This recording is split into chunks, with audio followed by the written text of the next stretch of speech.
Hello everyone, welcome to another episode of Daily Gwei Refuel, where I recap the latest news in the Ethereum ecosystem. I'm your host, Anthony Sassano, and it's the 29th of April 2023. Right, everyone, let's get into it. So, it's a Saturday. It's not a weekday, but this is a special episode going out on the Saturday because I missed yesterday's episode, and I also missed Monday's episode last week, so I didn't want to leave you guys hanging until Monday. So, apologies for missing yesterday's episode. It was due to my microphone not working. I thought my microphone died, but turns out it was some issue with my computer. I spent like an hour getting it to work and fixing it, and by the time I got it to work, it was too late to record an episode yesterday. So, I'm recording one today for you all, and there's a bit of news to get through, so let's get right into it. So you guys will remember that Coinbase had received a Wells notice from the SEC a little while ago now, I think a few weeks ago, and it was obviously a kind of a surprise to Coinbase because they had been working with the SEC for quite a while, I think 2 years, and they also were given the go ahead to go public, obviously 2 years ago, and Coinbase is a publicly traded company now. Well, the chief legal officer, Paul Grewal here, who I've talked about before, and Brian Armstrong basically made a, I think, 10 to 15 minute long video, accompanied by, I believe there's a blog post as well. Well, the video has the meat of the information, but basically what the video does is it's got Brian and Paul basically speaking to all the stuff that they have done personally and what Coinbase has done with the SEC in order to be compliant, in order to kind of play by the rules, so to speak. And they've basically repeated throughout the video that they've done everything they can, and yet the SEC is still treating them like this, basically sending them Wells notices and not playing ball with them. And I just thought it was a really, really strong kind of message that's being sent, not just to the SEC, but to everyone that, hey, you know, Coinbase, the biggest US-based crypto company, publicly traded, has tried and tried and tried many, many times to work with the SEC, and the SEC is just putting up a brick wall, basically, and has apparently, especially since FTX collapsed in November, has turned completely sour on the crypto industry and is basically waging war on it. Now, you guys will know that Gary Gensler had actually cozied up to SBF, the founder of FTX here. So you have to wonder if if Gary Gensler isn't trying to repair his reputation by going after every other crypto company because he missed SBF and FTX. That seems like an obvious thing to me, but I think there's more to it than that. I obviously think that not only is Gary trying to repair his reputation, but he is also trying to get a promotion. Basically, he wants to go to the treasury, right? He's looking after himself and himself only, and crypto is just collateral damage in that. He doesn't care about crypto. I mean, it's kind of funny how his opinions have changed so dramatically over the years as well, because a few years ago, he was lecturing on crypto, and I believe at Stanford or MIT, one of those colleges, and he was talking about it as if like you and I would talk about it. He was excited about it. He was educating on it accurately. He wasn't calling everything a security or just saying really dumb things and gaslighting everyone. He was being quite genuine, and he was being. I mean, his courses. I've gotten feedback from people that said that they enjoyed the courses because they're available online. But today's Gary Gensler and today's SEC does not play nice with crypto at all. We all know that, and they're actively going out of their way to try and stonewall crypto, at least in the US, as much as they can or wherever they can. Now, as I've mentioned before, this has forced companies overseas. Coinbase is going to launch their derivative exchange offshore now, I believe in Bermuda, which is just ridiculous because Coinbase is, as I said, one of the biggest companies in the US, definitely the biggest crypto company in the US, is publicly traded, generates a lot of economic activity for the US, and is now being forced to launch products overseas because the regulatory environment in the US is too harsh for them, which is just insane. But anyway, I highly recommend you go watch the video for yourselves. I'll link that in the YouTube description below, as well as Paul's tweet thread here for you to check out. All right, we had another all-core devs call. Number 160 happened, what was this, like yesterday or the day before? And as usual, Tim Beiko has a thread recap out for you to peruse. I'll link that in the YouTube description below. But there's also a TLDR, too long didn't watch, here that he screenshotted a Discord message that he put out. So what was discussed in this all-core devs call? Well, the scope of Cancun, the next Ethereum upgrade. And of course, you can watch the stream for yourself, but I believe the EIPs that are going to be included have been decided. Now, I spoke the other day about how EIP 4844 is the driver of this upgrade, whereas these other EIPs are passengers. So right now, we have 4844 included, we have 6780, 1153, and 6475.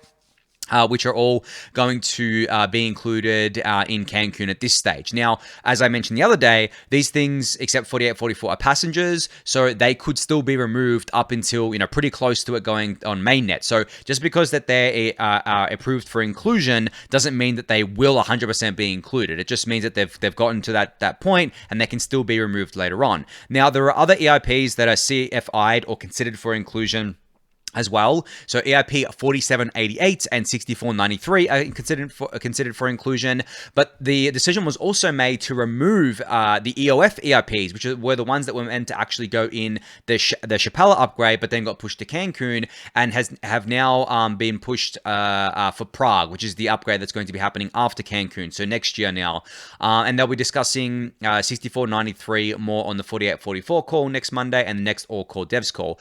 I don't know what each of these EIPs match to, by the way, except 4844. So you'll have to look up the numbers for yourself or read Tim's thread to see, but I believe 1153 was the EIP that Uniswap and just DeFi teams in general were trying to get in. It didn't go in with Chapala, but is now going to be included with Cancun. So that's great to see. And other related updates were that the 4844 DevNet 5 was launched with 1,000 validators and 6 clients. Tooling is available at that URL there, and they expect more clients joining soon, as well as fuzzing and testing and all that good stuff there. So yeah, as I said, you can go check out Tim Beiko's thread on this for all the relevant details and links to everything you need, but great to see that planning for Cancun is well underway, and we already have 4 EIPs that are included. We already knew that 4844 was pretty much 100% going to be included. I mean, I've been discussing that for months now. It was just a matter of, would it be ready in time? Like, everyone wants it, right? It is a massive upgrade for Ethereum scalability, so that's happening, obviously. And the other EIPs here, as I said, they're included right now. They could be removed later. There could be other EIPs that get included because there are still 2 here that are considered for inclusion, which you can find more details about in this thread, which I'll link below. And there was also a TLDR tweet of what each of these things are as well, which I'll link in the description below for you. All right, so Trent Van Epps from a few different places. You'll know him from the Protocol Guild. You'll know him from the KZG Ceremony. Well, he put out a blog post detailing if you wanted to start something like the Protocol Guild. So he says here, check out my newest piece for primitives that funding mechanisms depend on, why the guild is shaped like it is, and things to consider for your domain. So if you are someone that is considering spinning up something similar to the Protocol Guild for your own domain or community, whatever else it is, who better to get advice and guidance from than Trent himself, who is, I guess, one half of the Protocol Guild. Tim Beiko is the other big champion of it. I mean, it's not just Trent and Tim. There are other people involved, but I believe Trent and Tim are like the main stewards of the Protocol Guild. So definitely there is probably no one better than Trent or Tim to get the information from in starting something like this yourself. So the blog post itself isn't too long if you want to read about it. Even if you just want to read about it to get more context around the Protocol Guild and the thinking that went into it, then it's a highly recommended read. I really enjoyed it, and definitely you can reach out to Trent on Twitter if you're interested in learning more about these sorts of things, and you can join the Guild's Discord channel for further discussions here. So just something I wanted to highlight for you guys. The link is in the YouTube description below. All right, so the KZG ceremony is still ongoing, and I mentioned a few days ago that the nonce requirement had been dropped to 64 from 128, and you can see here that the lobby size over time is much, much smoother than it has traditionally been. And I believe, actually, I was looking at this the other day, we are approaching 100,000 unique contributions. So you can see at the top here, we're at almost 92,000. And I think I remember saying on the refuel when the KZG ceremony first began that I thought we were going to easily hit 50K, and there was a chance that we would hit 100K total contributions as well. It seems like we're going to get there. I mean, there's still 78 days left of this new round here. There's not many people in the lobby. There's only 19 people in the lobby right now. So if you haven't contributed yet, or you feel like you want to contribute again with a new source of kind of entropy, you can do it, and it should be a lot easier to get included than it traditionally has been, as long as you have an address that has a nonce of 64 or more. So yeah, I'll link the link in the YouTube description below for you to check out. And as I said, if you have had trouble participating in the ceremony before, you shouldn't have any trouble now. All right, so Christine Kim here from the research desk at Galaxy has put out a tweet saying, or a tweet with a chart saying, since the genesis of Ethereum, the network has undergone 18 hard fork upgrades, 15 on the execution layer and 3 on the consensus layer. On average, Ethereum core developers have shipped 2.5 hard forks per year over the last 7 years. I really like this chart. It's a really great way of visualizing Ethereum hard forks. The only thing I would say is that I think taking the average here doesn't really make sense because there has been long periods of time, as you can see on the chart, where there wasn't really any upgrades. You can see here that there was actually no upgrades in 2018. And then we had an upgrade. We had 2 upgrades in 2019. One of them was only, one of them in 2020 was only to push back the difficulty bomb, the Ice Age, and then we had the Beacon Chain launch, which wasn't on the ETH1 side of things. So you can see it's not really something that you can average out, and you can see that it's actually gotten a lot faster. So it's kind of funny how this started out. This chart was really interesting to me. When you look at the start of Ethereum, when Ethereum went live in July of 2015, there were lots of forks, and there were, like, obviously the DAO fork, which happened, wasn't a planned fork, right? And then there was Tangerine Whistle, which also wasn't a planned fork. It was done to address the Shanghai DOS attacks, and then Spurious Dragon and Byzantium before 2018. So it seemed to be much faster in the beginning, and then we kind of had this lull period from basically, I guess you could say, mid-2017 or like October 2017 till really the Beacon Chain launch. We had this period where not much happened. As I said, Istanbul was just, Muir Glacier was just the hard fork to push back the Ice Age. Istanbul, I can't remember exactly the naming here of which one. I think Istanbul was the thirdening. So we basically reduced ETH supply by a third, or ETH new issuance by a third. But then when the Beacon Chain launched, we started having a lot more hard forks, obviously because we had the consensus layer to fork as well. But generally, the cadence has gotten a lot quicker. And I think it's going to get a lot quicker going forward as well. I mean, we just had Chapala in early April or early to mid-April, and then we're going to have Cancun probably by the end of the year. So if we can get at least 2 hard forks, network upgrades a year, that is miles better than what we've had in the past. And it really speaks to just how well-oiled of a machine that the Ethereum core development process and research process is right now. It is a night and day difference between what it was, I guess, in the last bear market in 2018, 2019, and even most of 2020. It was very different, and a very, very, very different landscape than it is today. I mean, for anyone who was around back then, you'll know what I mean. But if you joined maybe late 2020, 2021, you probably don't have any context around just how different it was back then. It was. I mean, to put it into some perspective for you, just so you can understand what I'm talking about here, there were a lot of worries about how to fund core development, right? Because there was a massive bear market. ETH was down 94% from its all-time high. The Ethereum Foundation, I believe, didn't cash out as much as they should have. They had cash, but it was kind of like, okay, we don't know when this bear market's going to end. We don't even know if it's going to go up again. And the Ethereum Foundation's treasury was mostly ETH. So for them, they were kind of thinking, okay, well, we need to make this money last. So the pay was kind of meh. There wasn't much work being done because not many people were being hired. The client diversity wasn't that great, especially on the execution layer side of things. But then things started slowly coming together. We started having more and more teams join. The market started recovering, obviously, in 2020. And then it just kind of like went on from there. And then we had like things like the Protocol Guild spin up for core development. And it just snowballed from there. And now it's in the best position it's been in by far. I mean, it's just 100 times, at least 100 times better, which is just amazing to see. And it kind of happened over a long period of time. So sometimes I have to reflect and see how far we've come, because you may miss it if you've just been so involved with this ecosystem because it moves so fast. You may have missed just how much things evolved, but reflecting back on how it was is pretty cool to see how far Ethereum core development has come. All right, just one other tweet from Christine Kim here today as well. She says, excluding partial withdrawals, the cumulative number of new ETH stake deposits has surpassed the number of full withdrawals by 72% as of April 27, 2023, indicating that more validators have entered Ethereum than exited since the activation of Shanghai.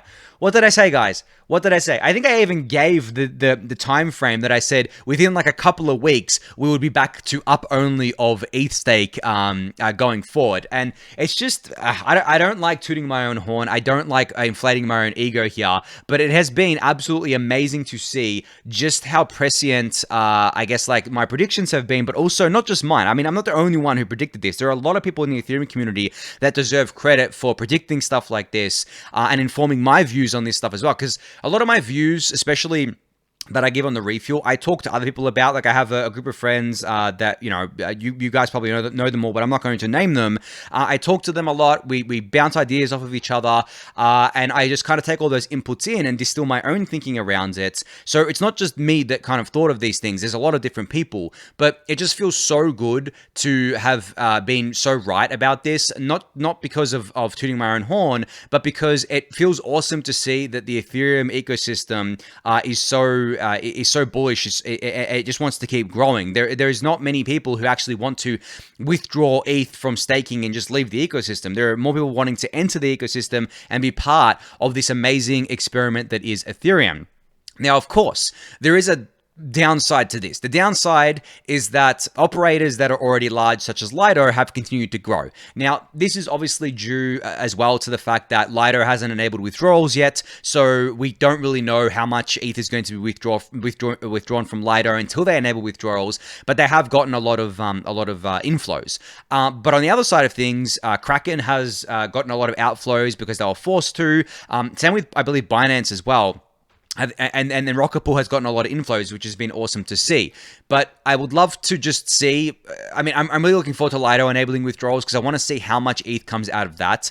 I think that getting Lido below 20%, which is what I ideally would like to see, because I'm being realistic here, getting Lido below like 10% would be, at this stage, I don't know if I'd call it impossible, but it would be very, very hard to do so. Because as I discussed a couple days ago, the Ethereum staking ecosystem and the landscape is like turning a big ship.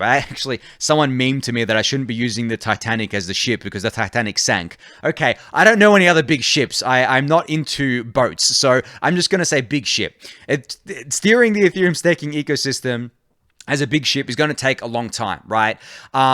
So I think that Lido can get below 20%, maybe like, you know, if there is kind of the bull market comes back and everyone's trying to do restaking and there are vampire attacks and all this sorts of stuff. I think it can happen, you know, within like 12 to 18 months.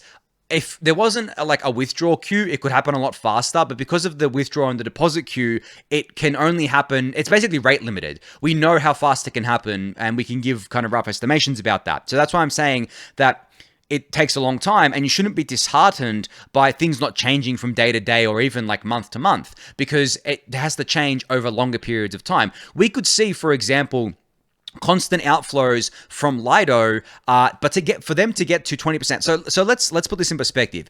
If, for example, there were only outflows from Lido, no new ETH was staked with Lido. For Lido to get from 32.2% that they're at right now to 20% would take more than a year at least, because it has to go through the queue and it has to go through the queue with everyone else, right? And it's not going to all happen at once. There's going to be people withdrawing at different times. So even if there is no new inflows to offset those outflows, it's still not going to change very quickly. It's going to take a long time. So I think people need to be patient here. They need to understand that, because it took a long time for it to get to this point to begin with. I mean, the Big Chain has been live since December 2020. I don't know how long Lido has been live for. Actually, I'm not across when they launched as a protocol here, but it has been quite a while since they've been live. I mean, it's not a new thing. It's not a recent thing. I believe they went live in potentially 2021. I think that makes sense to me, but I'm not sure. Someone can correct me on that. But even if they went live in 2022, it's been like, you know, at the beginning of 2022, it's been like, what, 15 months since then? So it's not like this has happened overnight, right? And again, this has also happened because it's been an up-only thing because of no withdrawals being enabled. So once Lido withdrawals are enabled, let's revisit 12 to 18 months. If Lido still has the market share that they have now, and if it's grown, especially if it's grown, then I will concede that my thesis around their nut market share coming down was wrong. But I'm not going to concede it after like a week or a month, because it doesn't make sense from the way Ethereum staking works. Now, in saying all of that, I don't think that we should just pick on Lido. I think I'm only picking on Lido because they're the biggest right now. But I wouldn't like to see any service be this big. Even a service like Rocket Pool, a decentralized staking service, I wouldn't want to see it this big. I ideally don't want to see any service over 20%. That's my own personal preference here. But it doesn't matter what I want. It doesn't matter what I would like to see. What matters is the reality. But what also matters is realizing that the reality can take a long time to play out, and we have to wait for that. So I'm going to keep monitoring it. I'm not going to monitor it day to day, week to week, but as time goes on, as things change, I'm going to monitor it as much as I can and report it for the refuel for you guys. All right, moving on to a blog post here from Paradigm Research that Georgios shared. So he says here on Twitter, motivated by the recent unbundling attacks against MEV searches, I teamed up with the Ethereum Foundation's Mike to investigate the interplay between MEV Boost and Ethereum Proof of Stake consensus and enumerate some of the possible paths forward. And you can see here, this is quite a meaty blog post. So if you're interested in all things MEV, this is definitely something that you should read. Now, of course, I'm not going to try and give a TLDR or a summary of this because it is quite technical and there are a lot of moving parts to this. So I just wanted to highlight it so that you guys could go read it. As I said, will be linked in the YouTube description below. And there's also something else you should read after that. Tony here from the MEVBoost.pix website, who I've talked about a lot on the refuel before, has put together a few charts to kind of show this. A chart and a thread to kind of show what was going on and what was talked about in that blog post. So these things can be read back to back. I highly recommend doing so. They'll both be linked in the YouTube description below for you to do that. But generally, I think that a lot of these kind of posts, especially the ones that are more technical, I've said this before, but I don't think people should feel bad if they don't understand what's actually written in these posts. I often highlight these things on the refuel just because I think they're interesting and I think they're worth reading, but I'm not saying that, hey, you need to understand this on the first read, and if you don't, you're a complete noob and you know nothing and you should just delete your account. No, I'm not saying that at all. I'm just showcasing interesting things. Do I understand everything that I showcase on here to like the fullest 100% extent? Of course I don't. I'm not a protocol researcher. I'm not a cryptographer. I am someone who reads a lot and tries to keep up with Ethereum as much as possible, but there are a lot of things that I still don't understand. But by reading these things, by listening to podcasts, by getting exposed to them again and again and again, you retain more and more of the information and you can learn these things as time goes on. And that's how I'm able to educate on these things, because there's a lot of repetition involved. I just retain the information and I formulate my own opinions about it. But when it comes to like the super technical cryptography stuff, I'm not going to sit here and lecture you on that because I don't understand that, honestly. I understand the high level stuff. Of course, I understand how proof of stake works at a high level and maybe a bit deeper, but I couldn't tell you the details behind the cryptography itself, right? I couldn't tell you the details behind some of the bleeding edge MEV stuff, but I can tell you the high level, which is, I think, what a lot of people want from the refuel. So that's why I do that. But if you want to dive deeper, there are always these posts to do so. And of course, I'll link these in the YouTube description below for you to follow for yourself. All right, so on April 27th, OP Labs has announced that Bedrock entered consensus plus feature freeze. And they say here, we are committed to achieving 2 weeks of code stability before announcing the date for OP's mainnet upgrade to Bedrock. For the most up-to-date info on Bedrock, see this mission control page, which is something that I highlighted the other day. So I maintain that we may see Bedrock go live on mainnet in May, probably late May, but it could push to early mid-June. It just depends, right? Depends on a variety of things, like if there's bugs or if the team doesn't feel comfortable, whatever else. But yeah, I expect to see this in May or June. No later than that, to be honest, unless there's some kind of critical bug that requires them to rewrite a whole section of code and test it again, anything like that. I don't foresee that happening, but it could. I mean, there's always a chance of that happening. But yeah, be prepared for Bedrock to go live in either May or June. And for those of you who need a refresher on what Bedrock is, you can visit this link, which will be in the YouTube description below. But just to give you a TLDR, it's basically Optimism's version of Arbitrum Nitro. It's a massive upgrade for the network. It brings with it a host of new features and upgrades, and you can obviously read all about those in the link that I'll link in the YouTube description below. All right, second last year, Astaria has introduced their closed beta, which is now live at astaria.xyz for whitelisted LSD NFT holders. And then they said here, get ready for an revolution in NFT lending. And that's what Astaria is. They are an NFT lending protocol, which I should disclose I am an investor in. And they have entered beta here, which you can play around with if you have the relevant LSD token in your wallet here. All the details for that are in the blog post, which will be linked in the YouTube description below.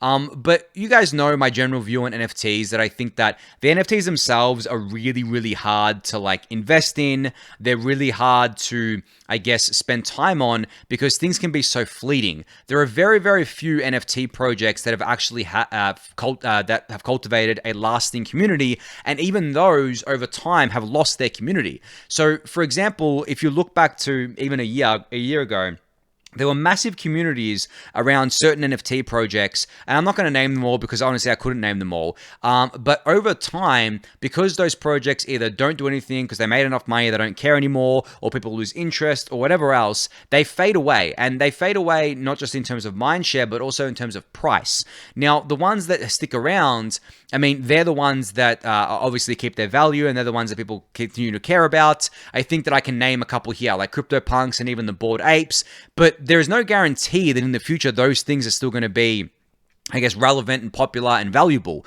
So for me, when I look at investing in the NFT ecosystem, I like to invest in the infrastructure. And I mentioned this before, and that's why I've really only, when it comes to NFTs, put money into the infrastructure side of things rather than the NFTs themselves. Now, that's not investment advice generally, but that's just how I think about these things. And Astaria fits the bill on that, of course, in spades, because they're building infrastructure for NFT lending. But there's also been a bunch of other projects that I've invested in as well. You guys know, like Immutable X, and there's a few others out there. I'm not going to name them all because I don't want to shill. I don't want to shill everything. But that's how I think about these things, and that's why I think that the NFT ecosystem is very crazy. I mean, if you don't actually know what you're doing, you're going to get wrecked. I mean, so the same is true for any market, but I think in NFTs it becomes even more pronounced because the things that you're buying, like, they don't, because they have like pictures attached to them, because they have like I guess like an ecosystem attached to them, it can be very different to just random ERC20 tokens that you might buy on Uniswap or something like that. It's very different because people start attaching their identity to these things. They do that with certain projects in crypto, but not to the extent of NFTs. For NFTs, for example, if there's a profile picture NFT project, you know, a lot of the community will change their own profile picture to one of those NFTs on Twitter or wherever else. Whereas with a project, say you're a really big fan of a project, like for example, I'm a really big fan of Ethereum. Obviously, I mean, that's the understatement of the century. I'm not going to change my Twitter profile picture to the logo of ETH, right? Because it's not unique. It's the same logo. Even if you dress it up a little bit, it's still the same logo. So there's no identity for me to attach there. Yes, there are other ways to attach your identity to projects, but that thing I think is very powerful, but also very detrimental because people start getting attached to these things. They're like, I don't want to sell this thing, even though the best thing for them from an investment perspective was to sell it when they got to the point where everyone was talking about their, you know, the thing. So I think that the same market dynamics still ring true here, but it becomes, I guess, a bit more what's the word I'm looking for? A bit more chaotic when you involve getting tied with kind of like these things and tying them to your personality. So yeah. Anyway, you can go check out Astaria's beta launch for yourself. I'll link this in the YouTube description below. All right, last up here, we have an announcement from Bankless. So Bankless is launching a ventures arm, which you may have heard about already. This was covered, I believe, a few weeks ago, or maybe a month ago now. This is a $30 million early stage VC fund empowering pioneers to explore the frontier. Now, why am I mentioning this? Well, because I joined Bankless Ventures as an advisor. So I'm going to be helping them sift through deal flow, reviewing decks, doing all the stuff that I already do as an angel investor, but in a more formal capacity. So there is a big disclosure there that going forward, I will have direct exposure to pretty much everything that Bankless VC invests in, as I am compensated for being an advisor here. And I've got that website that I need to launch still with all of my disclosures on there. But yeah, just wanted to put that out there. So why are Bankless launching a venture studio, and why did I agree to be an advisor here alongside Justin Drake, by the way? So he's also an advisor. So they're launching this because Bankless, it doesn't doesn't matter if you love or hate Bankless. I think it's irrelevant here. I actually don't understand why certain people hate Bankless, but I think that the reason why they're launching this and the reason why I think this is going to be successful is because Bankless is the biggest crypto native media brand by far, really. I think they started off obviously being very heavily Ethereum focused, and I would consider David and Ryan here to be obviously hardcore Ethereans. I don't like using the term maxi, ETH maxi, but they are hardcore Ethereans here. But I think for them, they're like, okay, well, Ethereum isn't the only technology that can lead to people going bankless, right? Ethereum isn't the only solution there. And also there are things happening in other ecosystems that are worth covering. And also they want to cover other topics such as AI, which I know they've copped a bit of shit for recently, but that it's their show. They can do what they want, right? It's their kind of thing here. But I think all of that has culminated in creating the biggest media brand in crypto, and the Bankless brand is extremely well known, and it's a great brand. I remember saying this to Ryan before even David joined Bankless. I said, dude, this is like an insane brand here. I think this is going to go far just because it's such a memeable thing, right? Everyone memes it at the end of the day. And I think it's just such a strong brand here. So because of all that, because they've got such a big media reach, they get a lot of deal flow. Everyone knows them, right? They can get a lot of the really great LPs involved with the fund. They can get a lot of the best deals, and that's what makes a successful fund at the end of the day, right? It makes both a VC and a hedge fund here. Now, I do understand that there are some concerns over conflicts of interest for David and Ryan here. Now that there is Bankless VC, and by the way, it's not just David and Ryan doing this. There's Ben Lakoff here, who's an awesome dude, by the way. He's basically doing it alongside them and has been a huge part of it and has basically worked very hard to get this off the ground.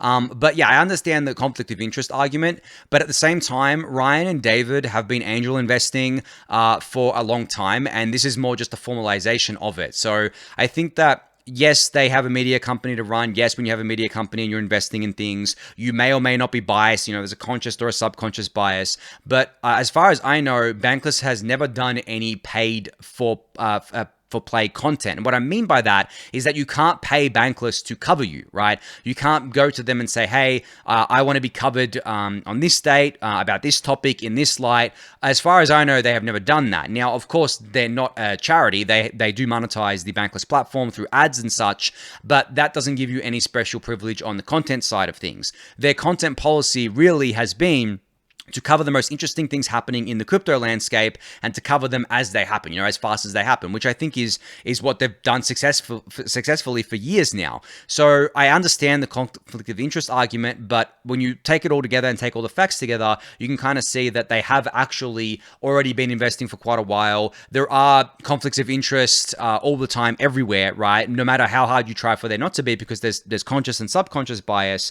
But I think that David and Ryan have done a really great job of threading that needle pretty awesomely, right? And talking to them, I talk to them all the time. Like they're kind of like my Ethereum buddies that we went through the bear market together, like my war buddies, basically.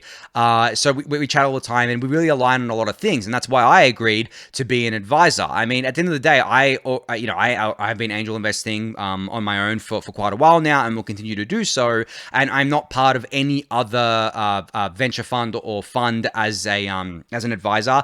I am part of another fund as an LP, and when that's announced, I'll explain my reasoning there. But really, at the end of the day, when I was approached about this, I was like, you know what? I've turned down so many funds in the past, but like I can't turn down Bankless because we just align so much on these things, and I really and that has just kind of like continued to play out as I've sat alongside, seen how these guys do due diligence on things, see the discussions that we're having. It just honestly is pretty awesome to be involved with here. But I don't want to shill it to you guys too much here. I just wanted to explain the reasoning behind why they're launching it, why I joined. But I will do one little shill here. If you're interested in being an LP for Bankless's fund, you can reach out to them. I believe you can reach out to Ben, David, or Ryan. Just wanted to shout that out there. But you shouldn't feel any pressure to do that or anything like that. As I said, I am an advisor. I'm compensated for my work. So technically, I'm being paid, to say that, but not really, because they didn't tell me to say that, right? I'm just saying that because